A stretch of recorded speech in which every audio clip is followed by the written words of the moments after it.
Hey there! So, let's dive into the problem we have at hand.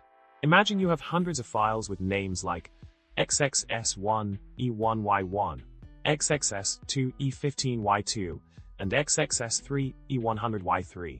The issue lies in adding leading zeros after the E in the file names using RegexRenamer. Despite your attempts, the leading zeros always end up before E instead of after. Frustrating, right?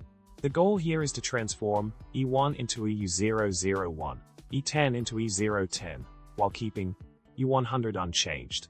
Quite a tricky problem to solve, don't you think? Now let's get into the solution. To tackle this dilemma, you can employ a nifty regex pattern. The magic lies in the regex pattern. Equals E equals backslash D, backslash D, backslash D, backslash D, backslash D.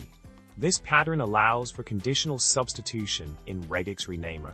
When there is only one digit after E, it matches twice, effectively inserting two zeros.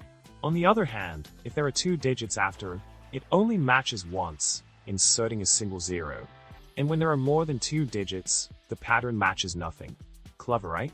This workaround ensures the desired outcome for your file names, giving you the result you've been aiming for.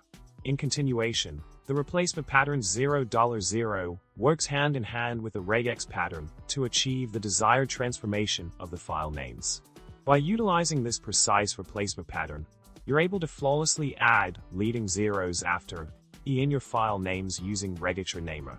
It's truly amazing how a simple adjustment in the regex can make such a significant difference in solving the problem at hand. To sum it up, we've cracked the code on how to add leading zeros after in your file names using RegexRenamer. With the clever use of the regex pattern and replacement content provided, you're now equipped to efficiently tackle this challenge with ease. Keep exploring the wonderful world of regex and have fun renaming your files. Remember to subscribe, like, and comment below with your thoughts. Until next time, happy coding!